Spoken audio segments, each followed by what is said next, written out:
Screen visible ആണല്ലോ?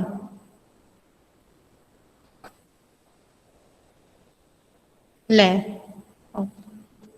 Okay, screen visible ആണല്ലോ അല്ലേ?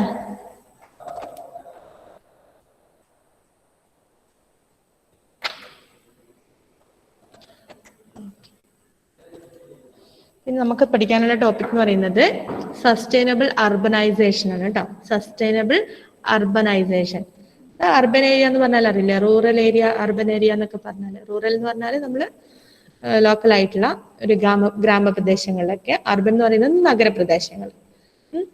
അപ്പം സസ്റ്റൈനബിൾ അർബനൈസേഷനെ കുറിച്ചിട്ടാണ് നമ്മൾ ഈ ഒരു ടോപ്പിക്കിൽ ഡിസ്കസ് ചെയ്യാൻ പോകുന്നത്. Why do people move from rural to urban areas? The world in becoming more with urban with more and more people moving from rural areas to urban areas. അല്ലെ? ഇപ്പൊ നമ്മുടെ വേൾഡിൽ കൂടുതൽ ആൾക്കാരും റൂറൽ ഏരിയയിൽ നിന്നും അർബൻ ഏരിയ സിറ്റീസിലേക്ക് മൈഗ്രേറ്റ് ചെയ്തുകൊണ്ടിരിക്കുകയാണ്. The reason why people migrate from rural areas to urban areas can be classified into two. എന്തൊക്കെ കാരണങ്ങൾ കൊണ്ടാണ് എന്നുള്ളത് രണ്ടായിട്ടാണ് ആ കാരണങ്ങളെ ക്ലാസിഫൈ ചെയ്തിട്ടുള്ളത്. അതായത് റൂറൽ ഏരിയ, കൺട്രി സൈഡിൽ നിന്നും ടൗൺ ഏരിയയിലേക്ക് പീപ്പിൾ മൈഗ്രേറ്റ് ചെയ്യുന്നതിന് രണ്ട് റീസൺസ് ആണ് പറയുന്നത്. മെയിൻ ആയിട്ടും രണ്ട് കാറ്റഗറിയിലാണ്, ആ റീസൺസിന് രണ്ട് കാറ്റഗറിയിലാണ് പെടുത്തിയിട്ടുള്ളത്. ഫസ്റ്റ് കാറ്റഗറി എന്ന് പറയുന്നത് push factor and second one pull factors. Push factors means factors that encourage people leave rural area. അതായത് റൂറൽ ഏരിയയിൽ നിന്നും ആൾക്കാരെ ലീവ് ചെയ്യാൻ ഉള്ള ഫാക്ടേഴ്സ്, അനുവദിക്കുന്ന ഫാക്ടേഴ്സ്.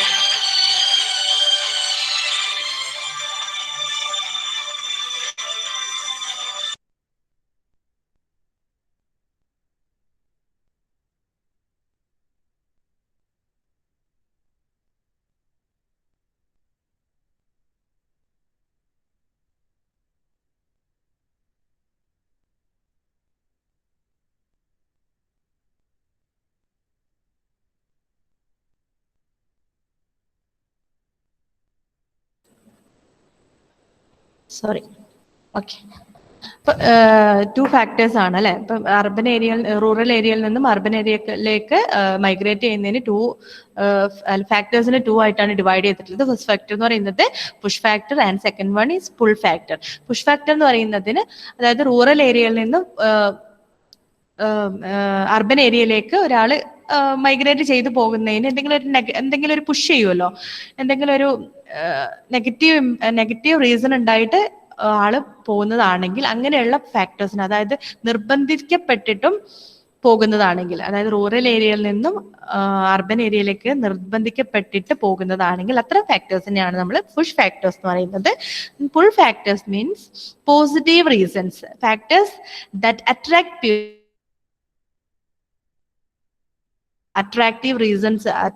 ആയിട്ടുള്ള എന്താ പറയാ, പോസിറ്റീവ് റീസൺസ് മൂലം, അതായത് എന്തെങ്കിലും അട്രാക്റ്റഡ് ആയിട്ടുള്ള കാര്യങ്ങൾ മൂലം അട്രാക്റ്റീവ് ആയിട്ട് അങ്ങോട്ടേക്ക് പോകുന്നതാണെങ്കിൽ അത്തരം ഫാക്ടേഴ്സിനെ പുൾ ഫാക്ടേഴ്സ് എന്ന് പറയുന്നു. അപ്പൊ പുഷ് ഫാക്ടേഴ്സും ഉണ്ട്, പുൾ ഫാക്ടേഴ്സും ഉണ്ട്. പുഷ് ഫാക്ടർ എന്ന് പറയുന്നത് ഗ്രാമപ്രദേശങ്ങളിൽ നിന്നും എന്തെങ്കിലും നെഗറ്റീവ് ആയിട്ടുള്ള കാര്യങ്ങൾ കൊണ്ട് നിർബന്ധിതമാക്കപ്പെട്ടിട്ട് നഗരപ്രദേശങ്ങളിൽ പോകപ്പെടുന്ന എന്തൊക്കെ ഫാക്ടേഴ്സ് ഉണ്ട്, അതിനെയാണ് പുഷ് ഫാക്ടേഴ്സ് എന്ന് പറയുന്നത്. പുൾ ഫാക്ടേഴ്സ് എന്ന് പറഞ്ഞാൽ നമ്മളെ അങ്ങോട്ടേക്ക് ആകർഷിക്കപ്പെടുന്ന എന്തെങ്കിലും കാര്യങ്ങൾ, അതായത് നഗരത്തിലേക്ക് ആകർഷിക്കപ്പെടുന്ന കാര്യങ്ങളെയാണ്, അത്തരം ഫാക്ടേഴ്സിനെയാണ് നമ്മൾ പുൾ ഫാക്ടേഴ്സ് എന്ന് പറയുന്നത്. Okay. However, many challenges such as congestion, a lack of funds to provide basic services, shortage of adequate housing, poverty,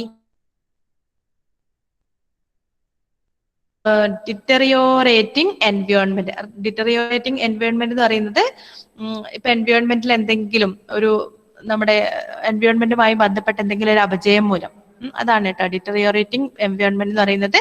പിന്നെ എന്തൊക്കെ കാര്യങ്ങൾ ഉണ്ടെങ്കിലും, ഇത്രയൊക്കെ കാര്യങ്ങൾ ഉണ്ടെങ്കിൽ നമ്മുടെ അർബൻ ഏരിയാസ് എന്ന് പറയുന്നത് മെനി ചലഞ്ചസ് ആണ് അർബൻ ഏരിയാസിലുള്ളത് അല്ലെ. കൺജഷൻ ഉണ്ട്, lack of funds to provide basic service. നമുക്ക് ബേസിക് സർവീസിനെ തന്നെ നമുക്കത് ഭയങ്കരമായിട്ടുള്ള എന്താ പറയുക ഫണ്ട് വേണം അല്ലെ. Shortage of adequate housing, poverty, deteriorating environment etcetera do exist in cities along with opportunities അല്ലെ? അപ്പം കുറെ ചലഞ്ചസ് ഉണ്ട്. നമ്മൾ സിറ്റീസിലൊക്കെ കുറെ ചലഞ്ചസ് ഉണ്ട് അല്ലെ? കുറെ പ്രോപ്പർ ആയിട്ടുള്ള ഹൗസിംഗ് ഉണ്ടാവില്ല, പോവർട്ടി ഉണ്ടാകും.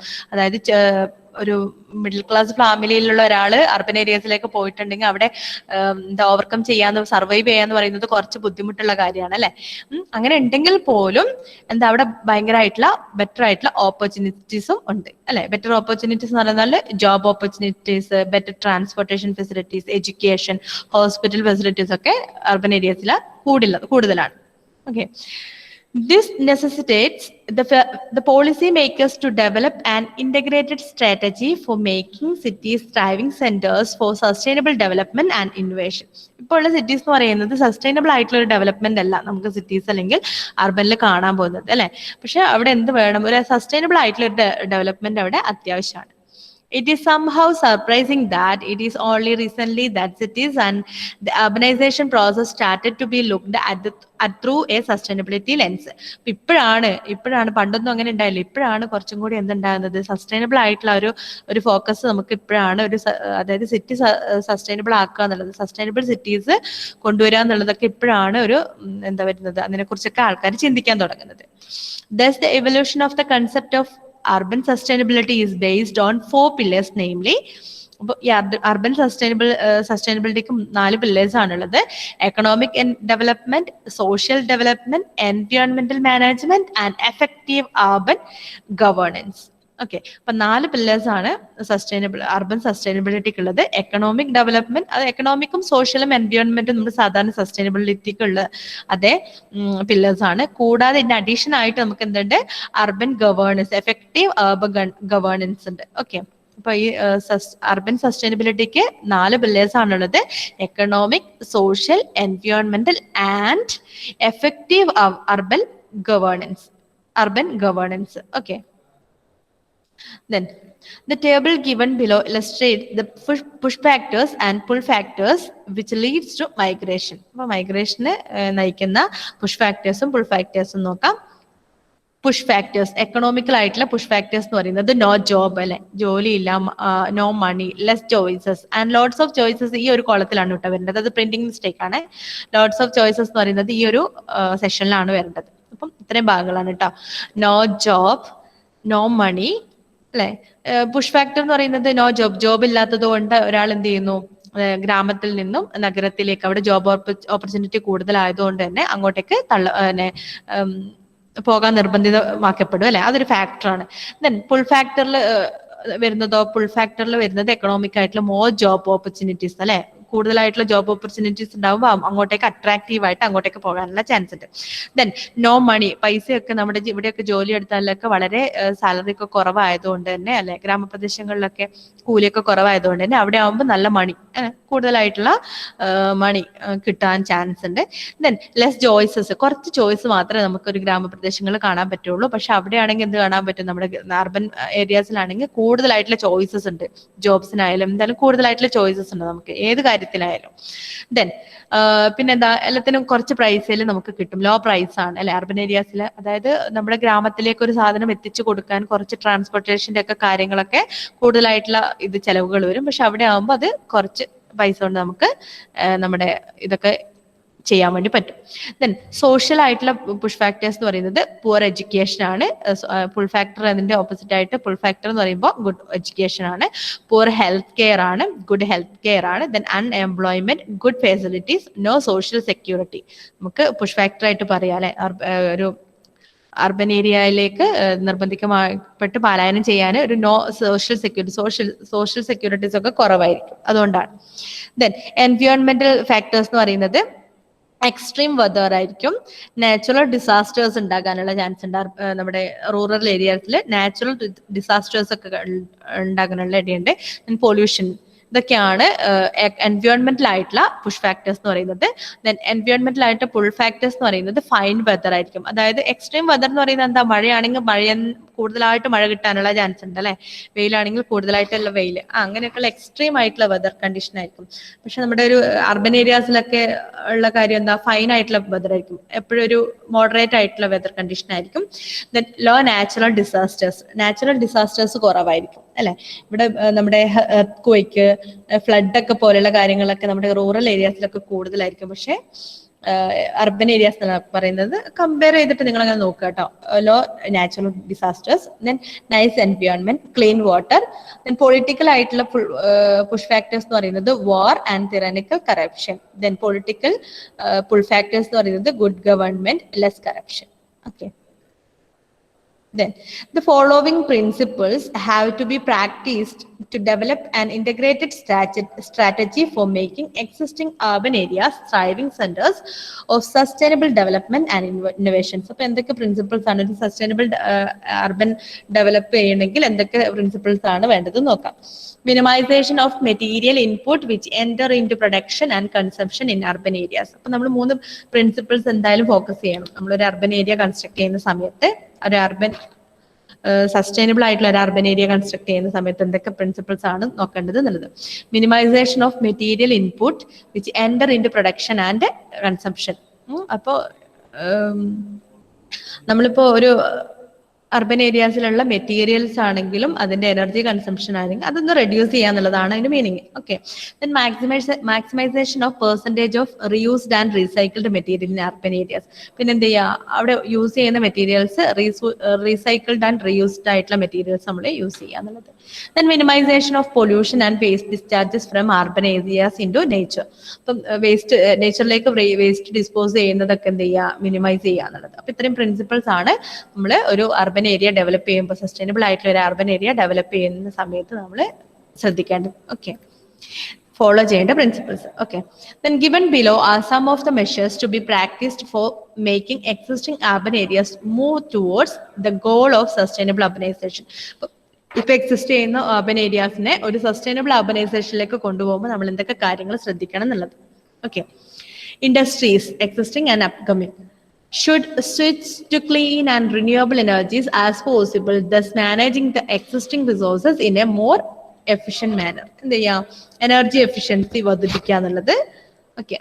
Then appropriate development of the existing basic urban infrastructure to provide water, sanitation and housing for urban residents.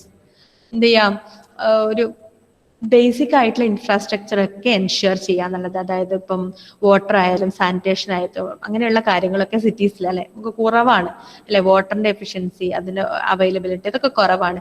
അതുപോലെ സാനിറ്റേഷൻ അല്ലെ, ഹൈജീനിക് ആയിട്ടുള്ളതൊക്കെ കിട്ടുക എന്നുള്ളതൊക്കെ ബുദ്ധിമുട്ടാണ്. അപ്പൊ അങ്ങനെയുള്ളതൊക്കെ ഉറപ്പുവരുത്തുക എന്നുള്ളതാണ് സെക്കൻഡ് ആയിട്ടുള്ള കാര്യം. Then proper design and planning measures from the local government should be implemented to contain the urban sprawl, thus moving towards the path of sustainability. അപ്പൊ പ്രോപ്പർ ആയിട്ടുള്ള ഗവൺമെന്റിന്റെ ഭാഗത്തുള്ള പ്രോപ്പർ ആയിട്ടുള്ള ഒരു ഡിസൈനിങ്ങിലും പ്ലാനിങ്ങിലും വേണം. Okay. Then monitoring and improving air quality in build environment and cities. അപ്പൊ എന്ത് ചെയ്യണം, ഇങ്ങനൊരു സിറ്റീസ് എൻവയോൺമെന്റ് ക്രിയേറ്റ് ചെയ്യുന്ന സമയത്ത് മോണിറ്ററിംഗ്, ഡിസൈനിങ്ങും പ്ലാനിങ്ങും മാത്രമല്ല അത് മോണിറ്റർ ചെയ്യാനുള്ള ഒരു ഫെസിലിറ്റിയും കൂടെ വേണം. Then the integration of the 4 pillars, that is economic development, social development, environmental management and effective urban governance. We already studied that the pillars of sustainable urbanization are economic development, social development, environmental management and effective urban governance. Can generate synergies in sustainable urbanization such as waste and recycling management and access to water and sanitation, air quality conservation and green public transportation, etc. അപ്പൊ ഇത്രയും ഇങ്ങനെയുള്ള എല്ലാ കാര്യങ്ങളും നമ്മുടെ ഈ 4 pillars എന്ന് പറയുന്നത് economic, social, എൻവയോൺമെന്റൽ ആൻഡ് എഫക്റ്റീവ് അർബൻ ഗവേണൻസ്, ഈ 4 പില്ലേഴ്സ് എന്ത് ചെയ്യുക, ഇന്റഗ്രേറ്റ് ചെയ്യുക. അതെല്ലാം ഒന്ന് എൻഷുർ ചെയ്യുക. എക്കണോമിക് ആയിട്ടും സസ്റ്റൈനബിൾ ആയിരിക്കണം, സോഷ്യൽ ആയിട്ടുള്ള കാര്യങ്ങളിലും അങ്ങനെയുള്ള അടിസ്ഥാനപരമായ ബേസിക് ആയിട്ടുള്ള കാര്യങ്ങളൊക്കെ ഉറപ്പുവരുത്തുക. ദെൻ എൻവയോൺമെന്റൽ ആയിട്ടുള്ള കാര്യങ്ങൾ, അതായത് വേസ്റ്റ് മാനേജ്മെന്റ് പോലെയുള്ള കാര്യങ്ങൾ ഉറപ്പുവരുത്തുക എന്നുള്ളതൊക്കെ. ദെൻ ഗവൺമെന്റിന്റെ ഭാഗത്തുള്ള കൺസിഡറേഷനും പ്ലാനിംഗ് ഒക്കെ ഉറപ്പുവരുത്തുക എന്നുള്ളത്. Then energy efficient and low carbon buildings in the construction sector make cities to reduce carbon emissions. പിന്നെന്താ, നമ്മൾ എന്ത് കൺസ്ട്രക്ട് ചെയ്യുന്നതാണെങ്കിൽ അല്ലെങ്കിൽ നമ്മൾ എന്ത് എനർജിയാണ് സോഴ്സസ് ആണ് യൂസ് ചെയ്യുന്നതെന്നുണ്ടെങ്കിൽ പോലും ഇലക്ട്രിക് ഓക്യുപ്പൻസ് ആയിക്കോട്ടെ, ഇലക്ട്രിക് എക്യുപ്മെന്റ്സ് എന്തെങ്കിലും ആയിക്കോട്ടെ, അപ്പൊ അതിൽ നിന്നൊക്കെ ഉള്ള കാർബൺ എമിഷൻസ് റെഡ്യൂസ് ചെയ്യത്തക്ക വിധത്തിലുള്ള ഒരു പ്ലാനിങ് ഉണ്ടായിരിക്കണം. Okay. Then improved infrastructure between rural areas and urban areas increase rural productivity and enhances rural residents' access to education, healthcare, etc. Okay, infrastructure, rural areas and urban areas തമ്മിലുള്ള infrastructure എന്ത് ചെയ്യുക, improve ചെയ്യുക, and increase rural productivity and enhances rural residents' access to education, healthcare. Okay, and smart energy generation such as tapping the maximum amount of renewable energy sources and putting a control over the utilization of conventional energy sources.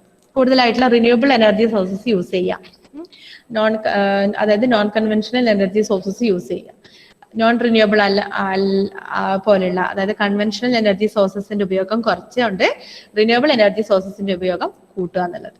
Then, at the social level, concern from the urban majority should be given prior attention. അതായത് urban മജോറിറ്റീസിന് എന്ത് കൊടുക്കുക, prayer attention കൊടുക്കുക. Okay, അവർക്കാണ് priority കൊടുക്കേണ്ടത്.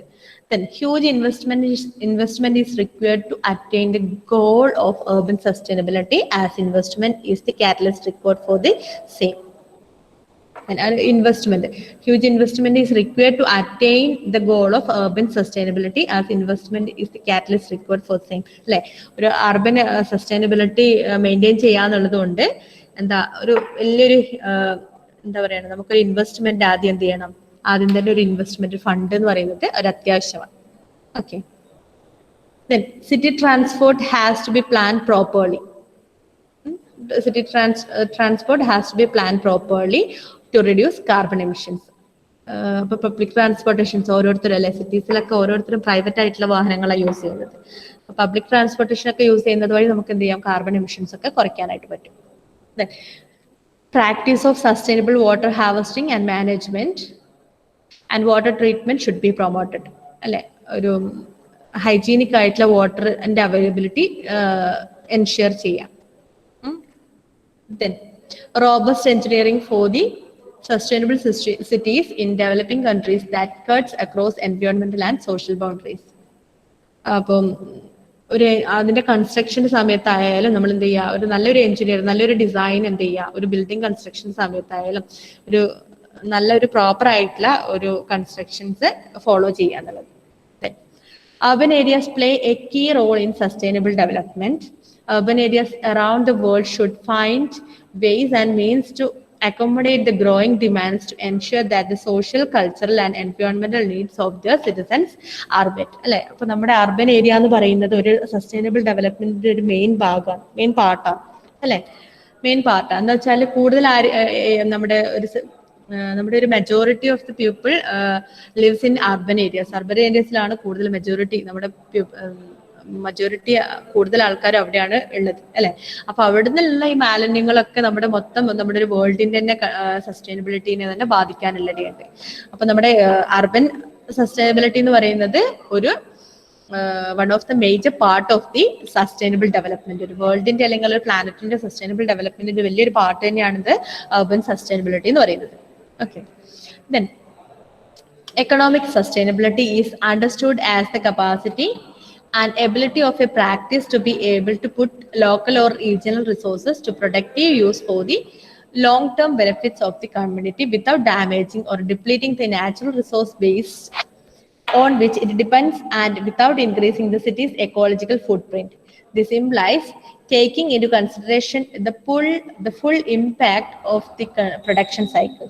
The diagram shown below illustrates the relationship between the various dimensions of urban sustainability. If economic sustainability എന്ന് പറയുന്നത്, അതായത് economical ആയിട്ടുള്ള ഇൻഡസ്ട്രിയൽ ആയിട്ടുള്ള ഒരു സസ്റ്റൈനബിലിറ്റി ഉറപ്പുവരുത്തുക. അപ്പൊ അതില് താഴെ കാണിക്കുന്ന പിക്ചർ കാണുന്നുണ്ടല്ലോ അല്ലെ, social sustainability, economic sustainability, physical sustainability, ecological sustainability, ഇതെല്ലാം കൂടി കോയിൻസൈഡ് ചെയ്യുമ്പോഴാണ് നമുക്ക് എന്ത് ചെയ്യുന്നത്, അർബൻ സസ്റ്റൈനബിലിറ്റി എന്ന് പറയുന്ന ഒരു കൺസെപ്റ്റ് നമുക്ക് അച്ചീവ് ചെയ്യാനായിട്ട് അല്ലെങ്കിൽ കംപ്ലീറ്റ് ചെയ്യാനായിട്ട് പറ്റുന്നത്. Okay, then social sustainability refers to the fairness, inclusiveness and cultural adequacy of an intervention to promote equal rights over the natural, physical and economic capital that supports the livelihood and lives of local communities, with particular emphasis on the poor and traditionally marginalized groups. Cultural adequacy in this context point towards the extent to which a practice which respects cultural heritage and cultural diversity. Social sustainability എന്ന് ഉദ്ദേശിക്കുന്നത് എല്ലാ ഇപ്പൊ ഏതൊരു തരത്തിൽ ജീവിക്കുന്ന ആൾക്കാർക്കാണ് equal ആയിട്ടുള്ള ഒരു എന്താ പറയുക ഈക്വൽ റൈറ്റ് എന്നുള്ളതാണ് സോഷ്യൽ സസ്റ്റൈനബിലിറ്റിക്ക് ഉദ്ദേശിക്കുന്നത്. എല്ലാ മനുഷ്യർക്കും എന്ത് ചെയ്യുക ഒരു തുല്യ സ്ഥാനം, ഇപ്പം സോഷ്യൽ ആയിട്ടുള്ള എല്ലാ കാര്യങ്ങളും ഒരു തുല്യ അവകാശം എന്നുള്ളതാണ് സോഷ്യൽ സസ്റ്റൈനബിലിറ്റി. അതുപോലെ കൾച്ചറൽ ആയിട്ടുള്ള എല്ലാ cultural heritage and cultural diversity ഒക്കെ എന്ത് ചെയ്യുക അതൊക്കെ റെസ്പെക്ട് ചെയ്ത് അതിനൊക്കെ മെയിൻറ്റെയിൻ ചെയ്ത് കൊണ്ടുപോകുക എന്നുള്ളതാണ് സോഷ്യൽ സസ്റ്റൈനബിലിറ്റി കൊണ്ട് ഉദ്ദേശിക്കുന്നത്. Then ecological sustainability pertains to the impact of the urban production and consumption of the integrity and health of the city region and global carrying capacity. This demands the long-term consideration of the relation between the environmental resources and services and the demands exerted over them. The sustainability of the built environment concerns the capacity of an invention to enhance the livability of buildings and urban infrastructures for all city dwellers without damaging or disrupting the urban environment. ഇപ്പോൾ ecological sustainability എന്ന് പറയുന്നത് ecological ആയിട്ടുള്ള, അതായത് നമ്മുടെ എൻവയോൺമെന്റിനെ protect ചെയ്തുകൊണ്ടുള്ള, ഇപ്പൊ ഏതൊരു urban construction ആയിക്കോട്ടെ സസ്റ്റൈനബിലിറ്റി ഫോക്കസ് ചെയ്യുന്ന സമയത്ത് നമ്മൾ എന്ത് ചെയ്യുക, എക്കോളജി അല്ലെങ്കിൽ എൻവയോൺമെന്റൽ ആയിട്ടുള്ള കാര്യങ്ങൾ നമ്മൾ എന്ത് ചെയ്യുക, നമ്മൾ പ്രൊട്ടക്ട് ചെയ്തുകൊണ്ട് വേണം, അങ്ങനെയുള്ള ഒരു എൻവയോൺമെന്റൽ ആയിട്ടുള്ള ഒരു പ്രൊട്ടക്ഷൻ ഫോക്കസ് ചെയ്തുകൊണ്ട് വേണം നമുക്ക് അങ്ങനെയുള്ള ഒരു സസ്റ്റൈനബിലിറ്റി പ്രോസസ്സ് മുന്നോട്ട് കൊണ്ടുപോകാനായിട്ട്. Then provincial governments in urban areas should aim at shared spheres of prosperity. Last but not least, political sustainability, also known as the fourth pillar of urban sustainability. Political sustainability ആണ് fourth pillar of the urban sustainability. നമ്മൾ sustainable ഡെവലപ്മെന്റിന്റെ തന്നെ 3 pillars മാത്രമേ ഉള്ളത്. പക്ഷെ urban sustainability extra ആയിട്ട് ഒരാളുണ്ട്, എന്താ political sustainability എന്ന് പറയുന്നത്. അതിനാണ് നമ്മൾ fourth pillar of urban sustainability എന്ന് പറയുന്നത്. Is required for the quality governance system which will guide the urban area move toward the goal of attaining sustainability. അപ്പൊ ഇമ്പോർട്ടന്റ് ആയിട്ടുള്ളതെന്ന് പറയുന്നത് ഫോർത്ത് പില്ലർ ആണ്, അതായത് പൊളിറ്റിക്കൽ സസ്റ്റൈനബിലിറ്റി അല്ലെ. അപ്പൊ അർബൻ ഏരിയാസിൽ മെയിൻ ആയിട്ടുള്ള നമ്മൾ നോക്കേണ്ട കാര്യം എന്ന് പറഞ്ഞാല് പൊളിറ്റിക്കൽ ആയിട്ടുള്ള എല്ലാ കാര്യങ്ങളും എന്ത് ചെയ്യുക, അത് ഒരു അർബന്റെ ഒരു നല്ല നമ്മുടെ ഒരു സിറ്റിയുടെ ഒരു നല്ലൊരു ഡെവലപ്മെന്റിന് വേണ്ടി മാത്രമായിട്ടുള്ള ഒരു ഗുഡ് ഗവേണൻസ് ആയിരിക്കും. ക്വാളിറ്റി ഗവേണൻസ് സിസ്റ്റം എന്ത് ചെയ്യുക, ഫോളോ ചെയ്യുക എന്നുള്ളത്. ഓക്കെ, അപ്പൊ ഇത്രയും ഈ 4 പില്ലേഴ്സും കൂടെ കോയിൻസൈഡ് ചെയ്യുമ്പോഴാണ് നമ്മുടെ ഒരു അർബൻ സസ്റ്റൈനബിലിറ്റി എന്ന് പറയുന്നത് കംപ്ലീറ്റ് ആകുന്നത്. ഓക്കെ,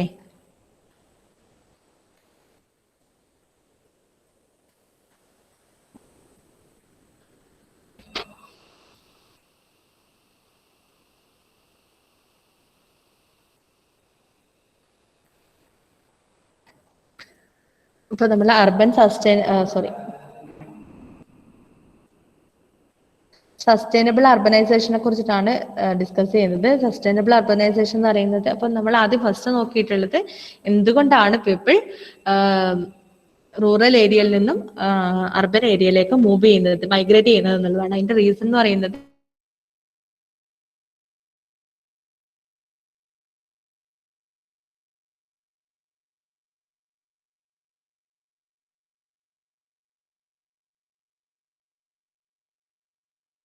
നമ്മളെ കുറെ കാര്യങ്ങൾ പറഞ്ഞു. അത് പുവർ ക്വാളിറ്റി ഓഫ് എഡ്യൂക്കേഷൻ അല്ലെ, എഡ്യൂക്കേഷന്റെ ക്വാളിറ്റി കുറവാകുന്നത് കൊണ്ട് നമുക്ക് അതൊരു പുഷ് ഫാക്ടർ ആയിട്ട് പറയാം. എഡ്യൂക്കേഷൻ ക്വാളിറ്റി കുറവായതുകൊണ്ട് ലോക്കൽ ഏരിയയിൽ നിന്നും റൂറൽ ഏരിയയിൽ നിന്നും ഒരാള് അർബൻ ഏരിയയിലേക്ക് മൈഗ്രേറ്റ് ചെയ്യാൻ ചാൻസ് ഉണ്ട്. അപ്പൊ അതെന്ന് പറയുന്നത് ഒരു പുഷ് ഫാക്ടർ ആയിട്ട് പറയാം. ഓക്കെ, പിന്നെ എന്ന് പറയുന്നത് അൺഎംപ്ലോയ്മെന്റ്, തൊഴിലില്ലാത്തത് കൊണ്ട് അല്ലെ, അവസരങ്ങൾ കുറവാകുന്നത് കൊണ്ട് ഒരാൾ എന്ത് ചെയ്യാം, അയാളെ അർബൻ ഏരിയാസിലേക്ക് പോകാൻ നിർബന്ധിതമാക്കപ്പെടും. അതെന്ന് പറയുന്നത് ഒരു പുഷ് ഫാക്ടർ ആയിട്ട് നമുക്ക് പറയാം. അപ്പൊ അങ്ങനെയുള്ള നെഗറ്റീവ് റീസൺസിനെയാണ് നമ്മൾ എന്താ പറയുക പുഷ് ഫാക്ടേഴ്സ് എന്ന് പറയുന്നത്. പുൾ ഫാക്ടേഴ്സ് എന്ന് പറയുന്നത് positive reasons, that is factors that attract people to urban areas. Urban ഏരിയാസിലേക്ക് അട്രാക്ട് ചെയ്യുന്ന കുറച്ച് കാര്യങ്ങൾ അല്ലെ, അവിടെ നല്ല എന്താ പറയാ കുറച്ചും കൂടെ ഒരു മോഡേൺ ആയിട്ടുള്ള ലൈഫ് സ്റ്റൈൽ ആയിരിക്കും. അങ്ങനെയുള്ളതൊക്കെ എന്താ പറയുമ്പോൾ ആ ലൈഫ് സ്റ്റൈലൊക്കെ എന്താ പറയാ ഒരു പുൾ ഫാക്ടർ ആയിട്ട് പറയാം. പിന്നെന്താ കുറെ ഓപ്പർച്യൂണിറ്റീസ് കൂടുതലാണ് എന്നുള്ളത് അല്ലെ, ജോബ് ഓപ്പർച്യൂണിറ്റീസ് ആയാലും എന്തായാലും കൂടുതലാണെന്നുള്ളത് ഒരു പുൾ ഫാക്ടർ ആയിട്ട് പറയാം. അപ്പൊ രണ്ടായിട്ടാണ് ആ ഫാക്ടേഴ്സിനെ ഡിവൈഡ് ചെയ്തിട്ടുള്ളത്, push factors and pull factors. അത് ഓർത്ത് വെക്കുക കേട്ടോ. പിന്നെ നമ്മൾ പറഞ്ഞിട്ടുള്ളത് അതിന്റെ കുറച്ച് ലിസ്റ്റ് ഔട്ട് ചെയ്തു. സോഷ്യൽ ആയിട്ടും എക്കണോമിക്കൽ ആയിട്ടും എൻവയോൺമെന്റൽ ആയിട്ടും പൊളിറ്റിക്കലും ആയിട്ടുള്ള ഫുൾ ഫാക്ടേഴ്സും പുഷ് ഫാക്ടേഴ്സും ടേബിൾ ഒന്ന് ലിസ്റ്റ് ഔട്ട് ചെയ്തിട്ടുണ്ട്. then എന്തൊക്കെ പ്രിൻസിപ്പിൾസ് ആണ് നമ്മൾ ഒരു സസ്റ്റൈനബിൾ അർബനൈസേഷനിൽ നമ്മൾ ഫോളോ ചെയ്യേണ്ട 3 പ്രിൻസിപ്പിൾസ് പറഞ്ഞു. പിന്നെ എന്തൊക്കെ കാര്യങ്ങളാണ് നമ്മൾ ശ്രദ്ധിക്കേണ്ടത് എന്നുള്ളത്. ഒരു സസ്റ്റൈനബിൾ അർബനൈസേഷൻ ഫോളോ ചെയ്യുന്ന സമയത്ത് നമ്മൾ എന്തൊക്കെ കാര്യങ്ങൾ നമുക്ക് ചെയ്യാനുണ്ട്, ഇപ്പോഴത്തെ ഒരു എക്സിസ്റ്റിംഗ് ഇൻഡസ്ട്രിയിൽ നിന്നും ഒരു സസ്റ്റൈനബിൾ ഇൻഡസ്ട്രിയിലേക്ക് കൊണ്ടുപോകുന്ന സമയത്ത്, അല്ലെങ്കിൽ എക്സിസ്റ്റിംഗ് അർബനിൽ നിന്നും സസ്റ്റൈനബിൾ അർബനൈസേഷനിലേക്ക് മൂവ് ചെയ്യുന്ന സമയത്ത് നമ്മൾ എന്തൊക്കെ കാര്യങ്ങളാണ് ശ്രദ്ധിക്കേണ്ടത് എന്നുള്ളതാണ് പറഞ്ഞിട്ടുള്ളത്. മെയിൻ ആയിട്ട് പറയുന്നത് എനർജി കൺസംഷൻസ് അല്ലെ, റിന്യൂവബിൾ ആയിട്ടുള്ള എനർജി സോഴ്സസ് യൂസ് ചെയ്യാം, നോൺ റിന്യൂവബിൾ ആയിട്ടുള്ളത് അവോയ്ഡ് ചെയ്യുക എന്നുള്ളത്, എനർജി സോഴ്സസ് അവോയ്ഡ് ചെയ്യുക, റെഡ്യൂസ് ചെയ്യുക. ദെൻ മെറ്റീരിയൽസ് ഒക്കെ യൂസ് ചെയ്യുമ്പോൾ റീസൈക്കിൾഡ് ആയിട്ടുള്ള മെറ്റീരിയൽസ് യൂസ് ചെയ്യുക.